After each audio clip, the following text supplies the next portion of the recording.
As a father has compassion for his children, so the Lord has compassion for those who fear God. Come to me, all you that are weary and are carrying heavy burdens, and I will give you rest. After I say that, they'll bring the casket up the aisle to here. They'll be carrying it? No, the funeral home provides a cart. Would you like flowers on it? No. Dad had allergies. You'll be sitting here. Are there any other family members? It. Any friends you'd like to have? If I can find any, I'll let you know. Is there anyone you'd like to have speak at the service? I thought that was your job. In addition to me, I mean. Oh, got it. No, you'll be fine. I have a question about your father's name. What, all these years you didn't learn his name? Specifically his middle initial. Would you like to use it? For what? For the program, for the funeral. And this is important how? Well, sometimes when we were sitting here at a meeting, he would pass me a note on the back of one of his business cards. He used the middle initial on the card, but I never saw it anywhere else. So you want to know if he would want to be remembered with the letter H sticking out of the middle of his name? I guess what I'm really asking is, would you like to remember him professionally? There are lots of ways to remember someone, and a funeral can incorporate all of that. For instance, my most vivid memory of your father is the mouse story. When I first came to this church, I was greeted by a small family of mice that greatly enjoyed the ambiance in my study. Your father was chairing the property committee at the time, and there was this long, drawn-out meeting about whether to kill the mice, how to kill the mice, how much to spend on killing the mice, whether we should tell the congregation we were killing the mice. You know, church committee work at its worst. The meeting lasted 3 hours and nothing was resolved. The next morning, there was an envelope in my mailbox, and inside the envelope, a blank personal check from your father and a note written on the back of a business card. Let's not talk about this anymore. Give the check to who will ever kill the mice. Dad. Always the direct approach. He could be pretty demanding, couldn't he? Yeah, running a family business ain't no small thing. I'm not talking about the business. Your father's life was pretty much your life. I got kicked out of college. I went home. He put me in charge of the shipping department. How did you feel about that? How was I supposed to feel? I had a job. I didn't know if anyone would ever hire me. And you never found out, either. Now, I understand that you're grateful, but didn't you resent it sometimes? You ever feel like leaving? And do what? Starve? You could at least have gotten someone else to drive him to church on Sunday. You do things for people. You do things for your family. I mean, you ought to know you do things. I get paid for it. Yeah, not much you don't. For what it's worth, your father thought the world of you. He told you that? Well, he was coming out of anesthesia at the time. I was sitting with him at the hospital when he had that work done on his heart a few years ago. He was fading in and out, but he said something about how glad he was to be able to help his lost son. It's been just you and your father since when? 31 years. I almost feel as if I knew your mother. Your father would quote her. When a church committee meeting was running long, he'd say, "As Rita observed, the bicycle will fall if the wheels don't turn." Yeah. You know, I don't think he ever rode a bike in his life. Things would have been different, though, if she hadn't. Well, you know. It's part of the reason why we moved here. You know, I'll bet you spoke to him every day. Every hour. When was the last time you spoke to him? Friday. Do you remember what you talked about? He just stocked the goldfish pond. He was very excited. There's a new book about Alexander Hamilton he'd read a review of, wanted me to pick up. So just the goldfish and the book. Funny. If you only knew what you might have said. Even that Sunday when I didn't see him in the pew, I went to check on him thinking he was sick. I never expected. How could you? Hymns. Any favorite hymns? Pastor, they all sound pretty much the same to me.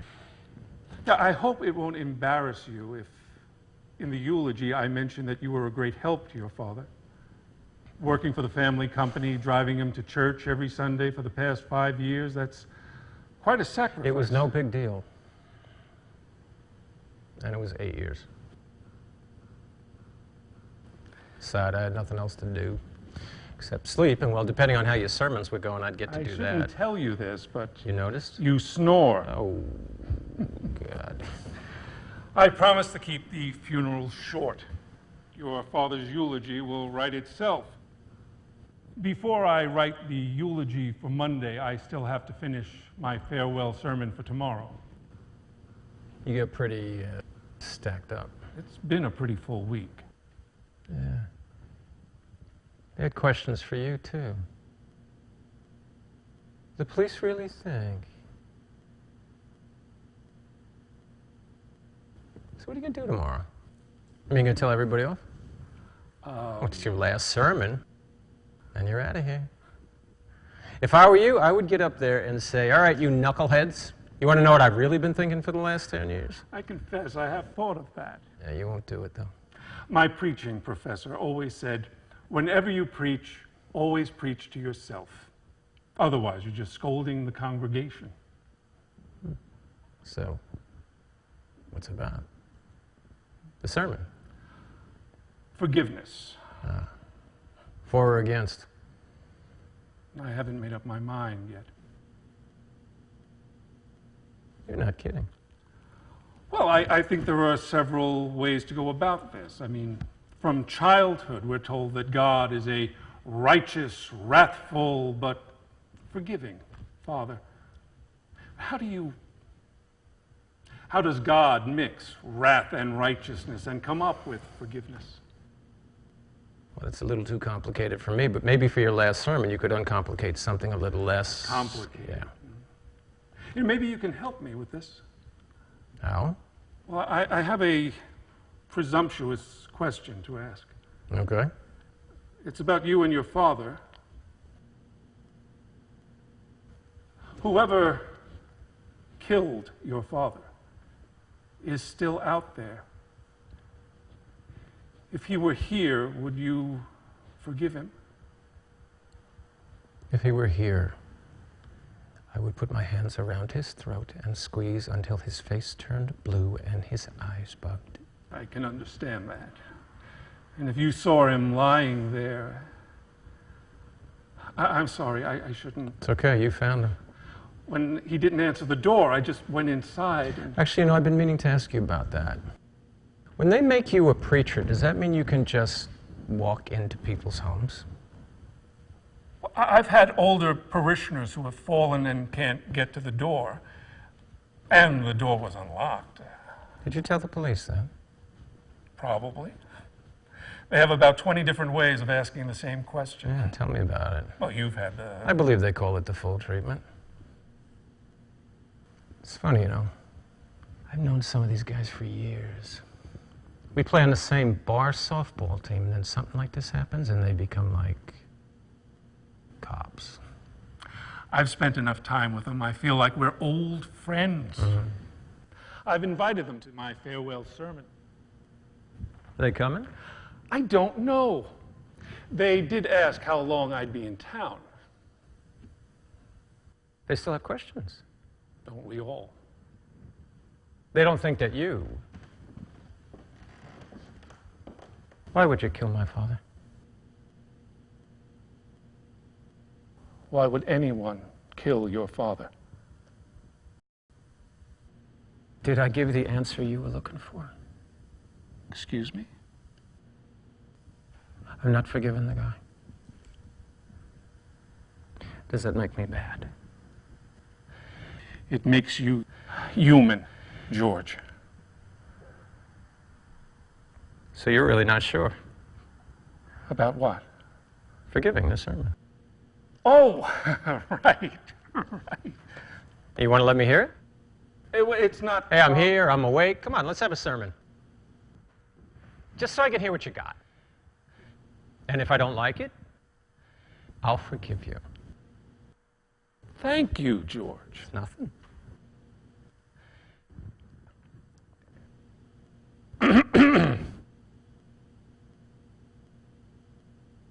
The act of forgiveness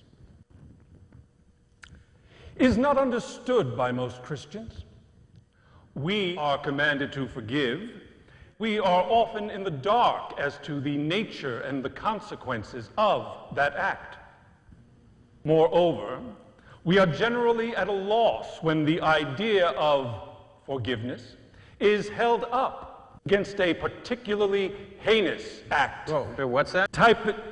Excuse me? That word. Heinous. It means evil, unconscionable. Stick to evil. Right. Against a particularly evil act. Well, that works.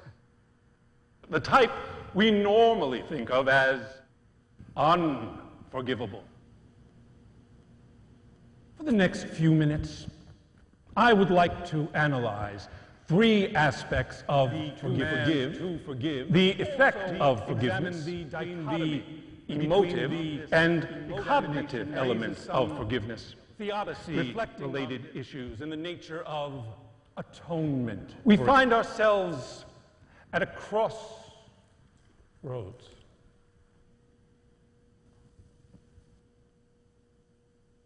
We find ourselves at a crossroads. On the one hand, judgment. On the other, acceptance. How do we decide which path to take? That's all I've gotten.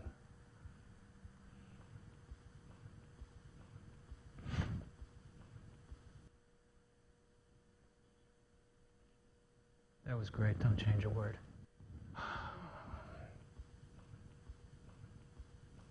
Look, whatever it was that you said, I'm sure you will uncomplicate it at your next church. I'm not going to another church. You're not? No, I'll be teaching at a prep school. Not writing, I hope. Those who can't do, teach. Look, with you, it's more about what you do than what you say anyway. The way you're always so good with Dad. Thank you, George. Your sermons, though. Thank you, George. Makes me wonder why you're switching jobs. Like I told the congregation, after 10 years, I need a change. Yeah, but you're not switching churches. You are running away. That would be one way of looking at it. Let me make sure I've got everything here. So maybe then this sermon is about forgiving because you want people to forgive you? I'm picking hymns. No, wait a minute. What was that you said flowers. before? Preach to yourself. My professor said that. So is this last sermon your way of saying you have to forgive someone? It's my way of saying I can't forgive someone. Really? Who? Can we get back to the middle initial? What? Your father's No, I middle know. initial. Preacher, you got a way of slipping from like the real important to the not very important. It comes with the territory.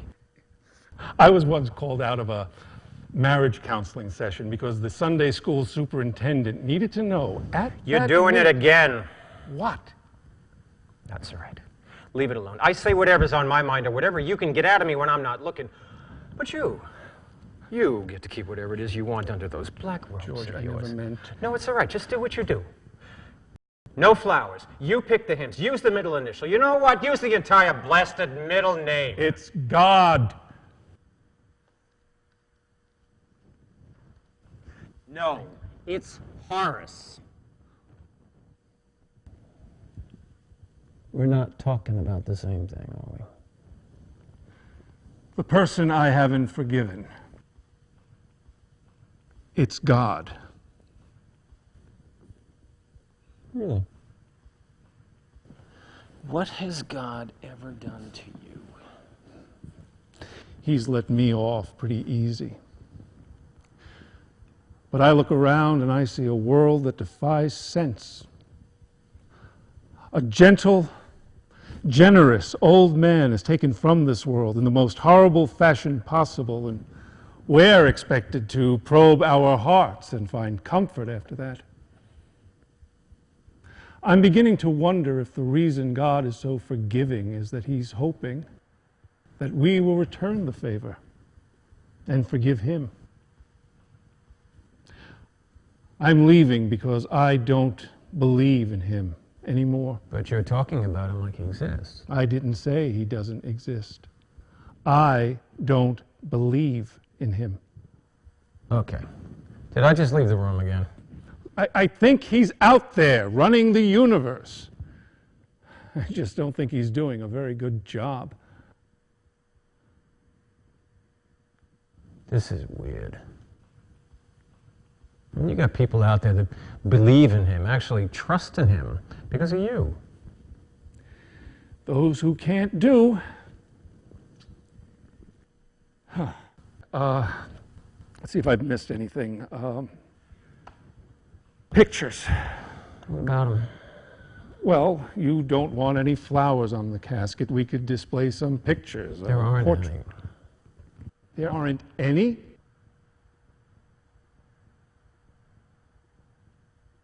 Dad never told you why we moved here, did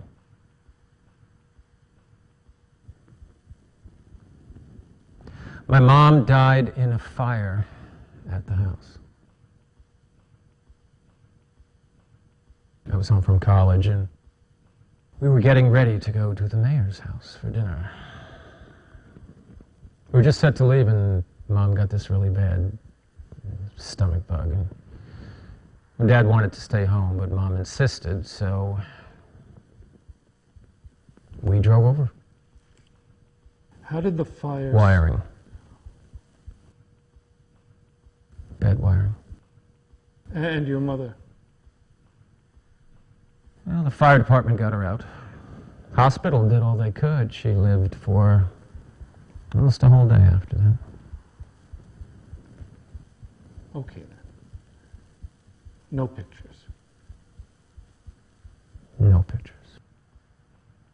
Then I think we're all set. Good. Thanks. If you could be here by 9:30 Monday morning. Maybe I'll see you tomorrow. It would be pretty interesting to hear someone preach who doesn't believe in God. Can I ask you something? How do I do it? How do I stand up here and hold forth when inside I'm an empty vessel? I really don't know. That's not what I was going to ask you. You said that you believe God exists, but that He's doing a crummy job, right? And your question? So,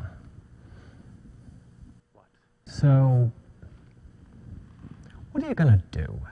Are you going to fire God? I mean, how exactly do you do that? You're beginning to sound religious, George. Well, compared to you, maybe. I don't suppose you'd be interested in delivering the sermon tomorrow?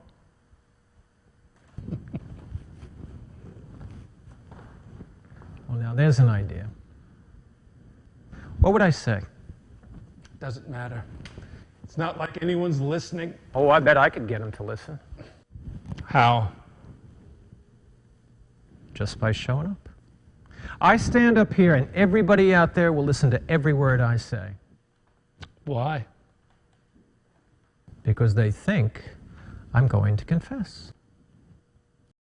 Everybody in town thinks I did it. Everybody? I walk into the diner downtown and everybody shuts up. I walk down the street and people don't look at me, at least until I go by.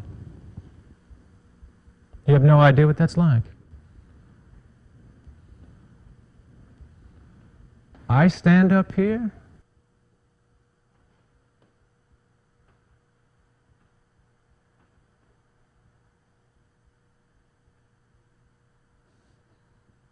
be a heck of a sermon. Judge not, lest ye be judged. Yeah, kind of like that. But now that you've pointed out this problem, how are you going to solve it? Solve it. Well, you can't just present a problem in a sermon. You've got to offer a solution. Oh, I wish you'd told me that before I got up here. That's the problem with sermons. Any mystery worth talking about can't be solved in the 12 minutes between the hymn and the offering. Yeah. Well, maybe it's just that you can't solve it. Or maybe I don't want to solve it. I mean, I'm convinced that God doesn't know what he's doing. If I keep looking, who knows what I'd find. So maybe when I'm up here tomorrow, I will take the direct approach. I am my Father's son. What do they want to know from me? Do they want to know the difference between good and heinous? No. Do they want to know what I think about God? No again. What do they want? They want to know what I did last week.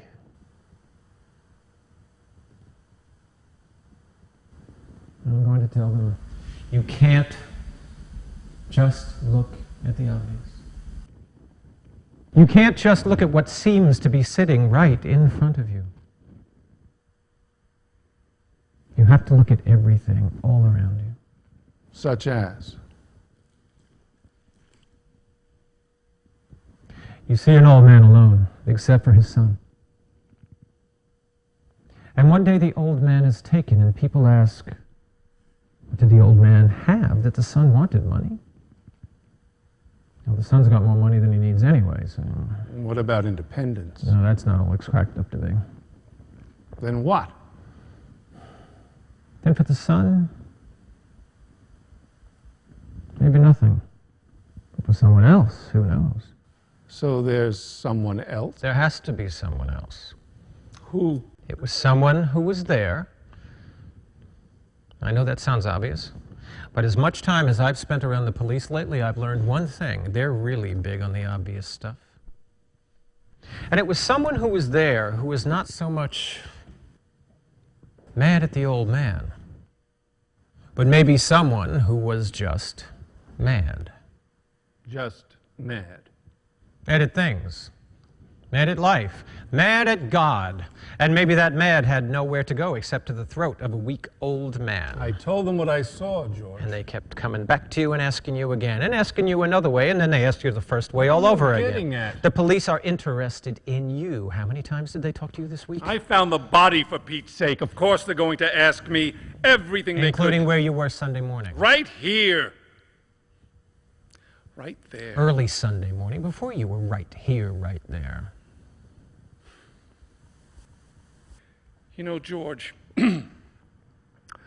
I was prepared to do my job here and just leave. Because this really isn't my town anymore. I was going to do the service, do the funeral, and be on my way to that little prep school in the woods. But I can't. Not if you're going to try that. Try what? Throwing me to the police. It won't work. For one thing, I didn't do it. And for another, what? You know. No, I don't know. You said the last call was Friday. You said you only talked about goldfish and Alexander Hamilton. You said you didn't talk about church, and you didn't talk about not going to... What did you tell the police? Your father was dressed for church. I saw him. The first thing I thought of when I saw him lying on the floor was, he's wearing a suit, and his shoes are shined. He expected you to pick him up, but you didn't. Why? I mean, that's what the police keep asking. Every Sunday you drive him to church, but last Sunday you didn't. Why?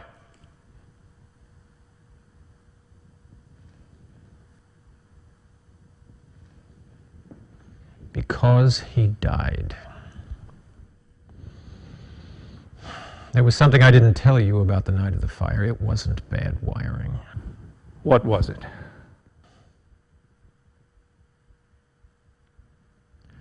My brother.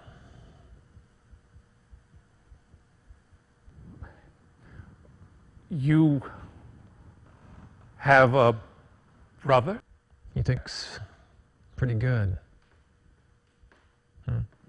You think I'm a mess? As bad as he was, Mom and Dad were always trying to help him. The night of the fire, he and Dad got into some hot argument about...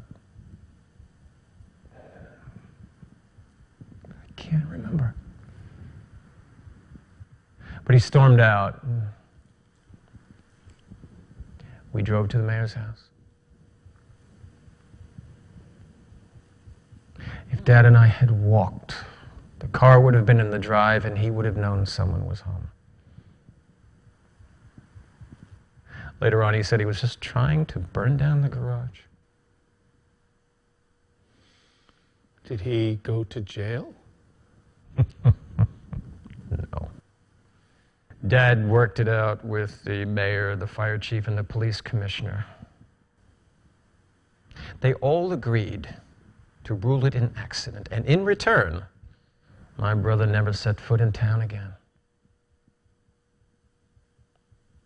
Dad set up a trust fund through a subsidiary no one could trace, and checks go to post office in Nowhere, USA. As long as he stayed away, it worked. And we moved here. Your father must have had a remarkable capacity to forgive.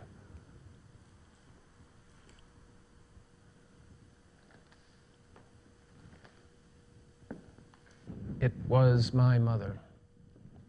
You said she died the next day. Yeah, she knew what happened. Without anyone even telling her. She couldn't speak the whole day she was in the hospital until right before she died. And she looked at my father, and as clear as anything, she said, "He is my son." How are you so sure he killed your father? Last Sunday when I got to the house, he was still alive. Just barely. When he saw me, he started trying to get up. I went over to him and I told him, "Dad, it's okay. I'm going to call the police." And the next thing I know, he grabs my shirt and he won't let go. I mean, I'm like fighting with him. And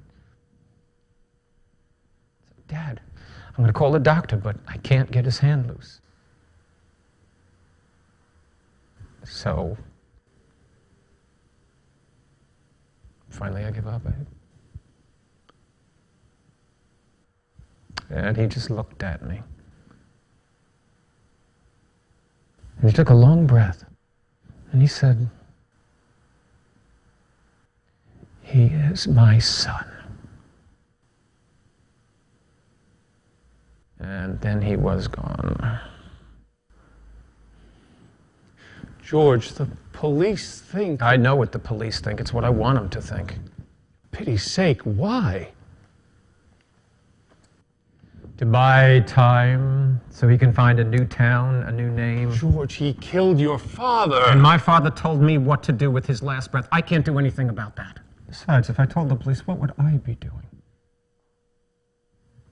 Giving up my brother. Not only would they never find him, they will be convinced that I've made up this whole story, so it's just best I be uncooperative. What if you're arrested. There's no evidence I was at the house. How do you know that? Because if there was, I would have been arrested already. Trust me, I know these guys. Softball. Crime scenes. George, I'm sorry. I was so sure you did it.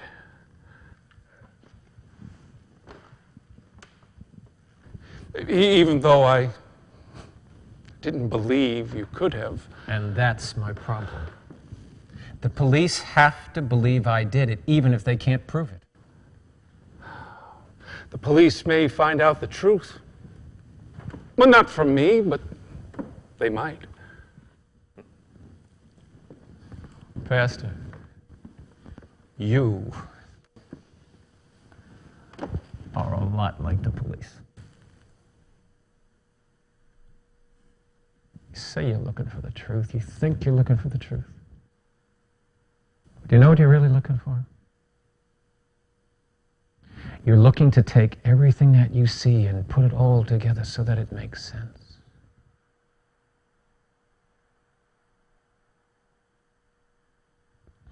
The truth is, Pastor, sometimes the truth makes no sense.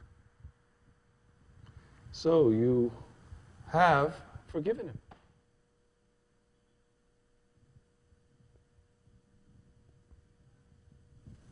No, I haven't. Then you'd strangle the guy if you could get your hands around him. I can't get my hands on him. You could. Not if I do what my father told me, and I'm the good son, remember? Of course. What? I'm not sure I can forgive my father either.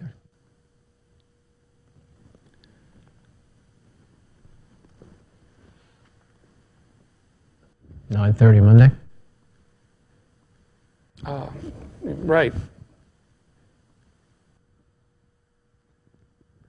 What he said about his lost son. It wasn't me. Maybe it was. Can you do me a favor?